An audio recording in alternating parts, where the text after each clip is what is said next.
Hey, what's up you guys? Today I am working on this Fox and Rose illustration, further exploring this very neo-traditional tattoo style of illustration. I was very inspired to work on this fox since they're very beautiful creatures and thought it was a great opportunity to get some practice with illustrating fur.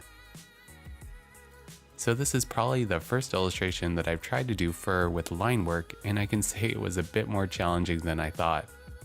So if I was doing this with another medium such as acrylic paint, I'd be able to lay down some of the shadows and slowly build up my highlights, but trying to illustrate fluffy fur in line work was a lot different and something I'll have to try again.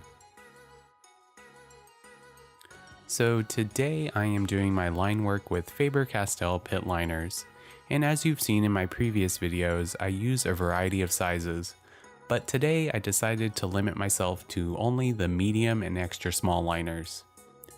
You can see that I use the medium for some of the thicker lines such as the outline of the fur and the leaves, and then I go back through with the extra small to capture all those fun details. I wanted to try a different style of leaf, so I looked at a wide variety of references and finally landed on something similar to lemon leaves. They tend to be much broader in shape, and I tried to capture some of their more curvier nature. I also did a very tattoo style of rose, which I really enjoyed how it came out.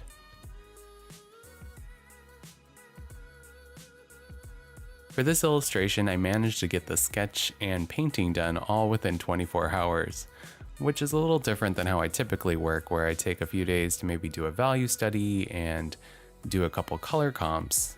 But I was really committed to trying to get a video out this week.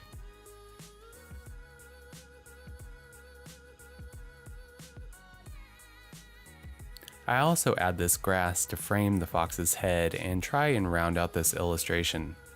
I felt the grass did a really amazing job of framing him and really helped the composition overall.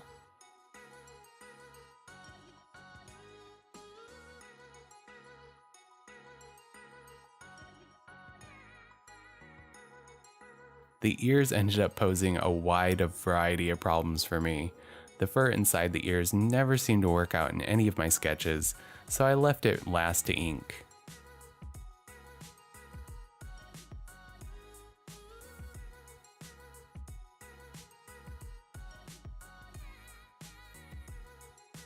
After I'm happy with the general look of the line work, I look for areas that I want to thicken up with the medium liner.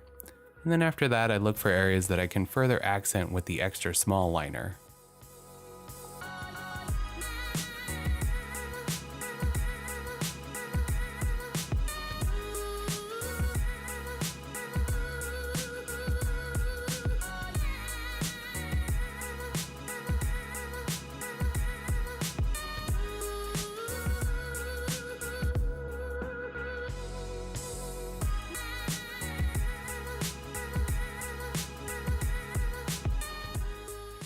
So today I am using a single diluted black ink to begin working on the shading. I try to keep it lighter on this painting because I know that the red-orange color that I'll be using for the fox desaturates pretty dramatically over dark ink washes. It's also important to note that working with ink washes, much like watercolor washes, tend to dry a lot lighter than what you see when you lay it down. Since I really didn't complete a value study for this painting, I'm trying to lay down values as I go, and you see throughout the video that I have to go over areas several times before I get the value that I want. I'm also trying to make choices that give the fox a little bit more sense of depth. So throughout the painting, I'm also looking at a lot of reference images to kind of find out where I want some of the lighter and darker accents to go. An example of this is the chest, where I know it's ultimately going to come across as white, but I want to add some gray tones to give it some three-dimensional feel.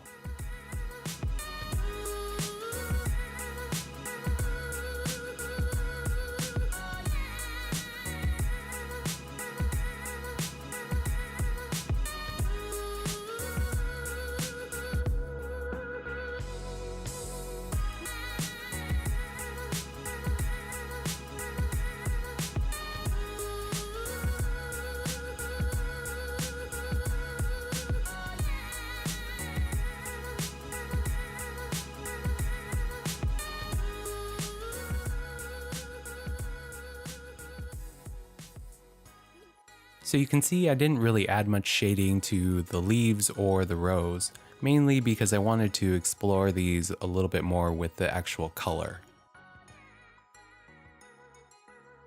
So you see I have to kind of bounce around the painting as washes are drying. Like I said, they tend to dry a lot lighter than when you first initially lay them down, and some of them require a couple more washes over them to get to the final tone that I was looking for.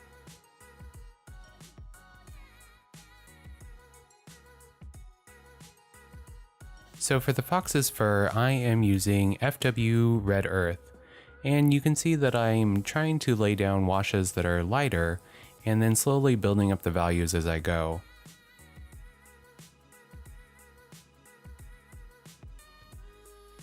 For some of the yellow accents, I use a mixture of the red earth with the flesh tone color.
So for the leaves, I am using sap green, and as you can see for the shading, I'm just kind of laying down a very dark line of sap green and then fading it out with a wet brush.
So for the rose, I'm actually using a color I've never had the opportunity to use before, and that's the FW Scarlet. And much like the leaves, you can see that I'm laying down a strong line of ink and then slowly fading it with a wet brush.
Thank you so much for watching. I hope you enjoyed watching me paint this illustration. If you want to see more, feel free to comment or follow me on social media to see what I'm working on next. And until next time, stay creative.